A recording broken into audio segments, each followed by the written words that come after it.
What's going on, everyone? It's Dublin. Come eat and drink with me. Now, today we're going to continue our conversation about Grand Cru Chardonnay. I know we've dabbled in some Grand Cru Pinot, but I really wanted to bring forth the best effort I feel that California can really bring. Now, yes, there's tons of amazing Chardonnays out there. Oh, well, what about Marcusson, and what about this? And yes, absolutely.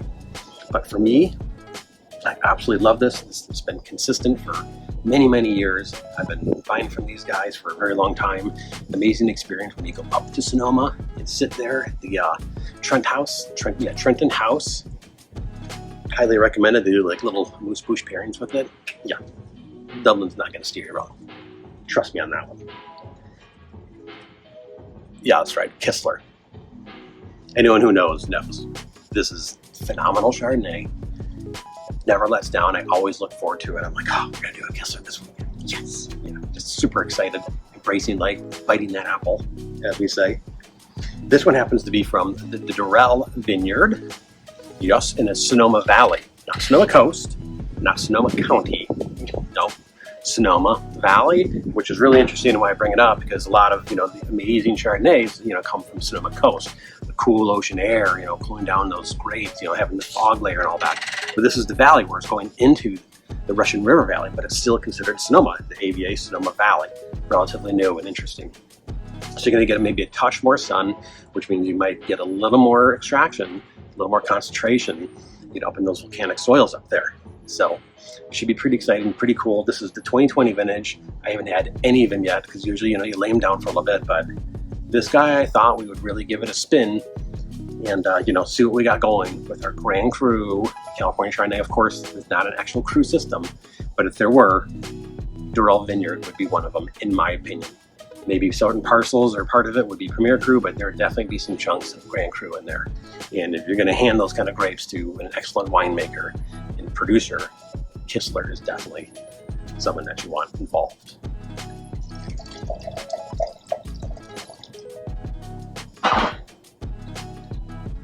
Look at that beautiful color. Oh, yeah. Are you kidding me? Get out of here. The thing I love about these Grand Cru California Chardonnays too, I am an absolute sucker for a really fluffy, cloudy texture, and usually that's like because of a light pressing versus like a strong bladder pressing or even a crushing. No. A lot of these guys don't really do the gravitational, like just free run juices. That's very rare, hard to produce enough to just get by. It's such a low yield. But these guys really do a really great job of having just this beautiful cloudy texture. So let's get in here in the nose and see what's going on. Yeah, tons of peach, flowery, honeysuckle, just straight up honey. Absolutely, really nice. It's not jumping out of the glass, but not a lot of Chardonnays do. Something about the red wines is really, you get those noses that jump out. But this is really pleasant. And I do have more of an open glass. These are for oaked, more California oaked Chardonnay. This is oaked, but it is only about 38% new oak, which is, lower on the percentage side. So you're not getting as much of that, like that hoofy woodiness coming out. Instead, it's, just beautiful vanilla honey complextures. Yeah, it's a very nice nose.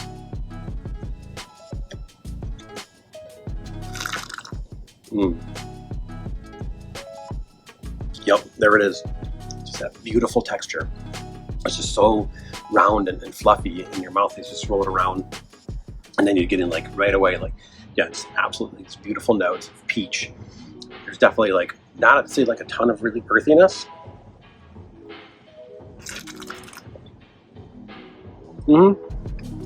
There's some, when I say earthiness with the Chardonnay, you're really talking about the gravels, the slates, and the stoniness kind of flavors, the dryness, of some of that dirt. A little bit of dirt in your mouth.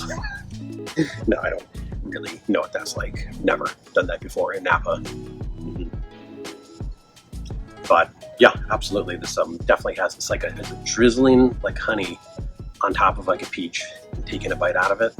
And then you have some of these like little bit of like toasty vanilla likeness coming through, and that's some of that oak.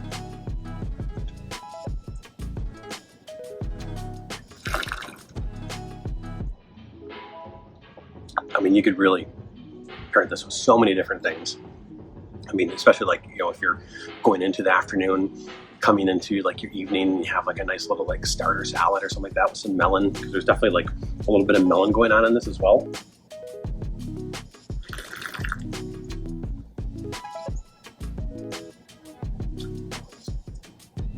Wow, it's really packs a bit of a punch for such a fluffy kind of texture. To get that much extraction and flavor out of it is really impressive.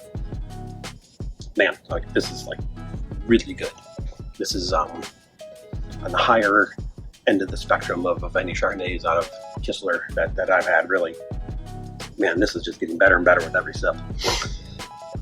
For me, as far as like a food pairing goes, I'm personally going to be doing a white cream sausage pasta. Now, it's like a mild Italian sausage. Now, if it was a spicy Italian sausage, I probably wouldn't do a white wine. I would go, you know, more into like a Barolo or something like that. Or even like a Zin, you know, if you're looking for something out of California. And so yeah, you know, it's some medium, you know, kind of like flavored Italian sausage. You cook it up, whatever, deglaze it with some white wine, get some cream, some shallots in there, cook it all up, some Parmigiana, you know. I thought that would be a really good dish. That's something that like a powerful, concentrated, beautiful Kistler Chardonnay can handle. And we will find out later and see. I'll leave some notes and let you know how that pairing goes. But after drinking this, I think it's going to be a perfect pairing with that. It can absolutely stand up to a bold, powerful dish like that, no problem. But you could also, you know, of course, do like a nice roast chicken with like some rosemary in there and whatnot. Get the gravies going, you know, really get it all, you know, sloppy and delicious. That could totally hold up with that. I would not pair this with like white fishes and of that nature. Definitely a little too punchy, a little, you know, extracted for that. It's going to overpower that fish. No, like just the fish isn't going to stand a chance. It's going to be all about the wine and nothing about that nice fish. Usually with those kind of dishes, you stick to like a Sauvignon Blanc or something along the lines of that. But man, I have to say, this Kistler is extremely impressive. I'm not really sure what else to say about this thing, besides that I am absolutely floored and completely impressed and really stoked that I'm going to be drinking the rest of this bottle. Of course, I'm going to share it with, with the lady, but, I'll probably sneak a couple extra little sippy sips here and there, maybe, it's all good. One more sip, see if anything's opened up, what else we're getting.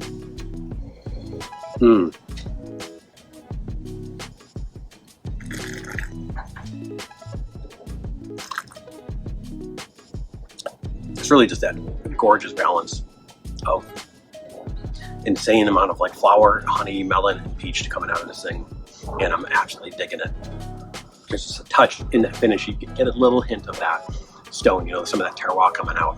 I wouldn't even call it like a slate like too dry. It would be like, they say like a wet stone, like in a river or whatever. I don't know where all these things come up. I didn't make it up, but it's kind of an interesting description for something along the lines where you're just getting a touch of that earthiness with a white Chardonnay. That's kind of where I would throw it in. Nothing too dry, not like Chablis, where it's just straight up dry, dusty slate, chalk, right in your mouth. Not the case with this guy at all. Really, really tasty. Absolutely love it. Highly, highly recommend it. I would love for you to go out and grab one of these bottles, because gosh darn it, you deserve it. So this is Dublin. Enjoy. Hope you discovered something new here, and go take a bite.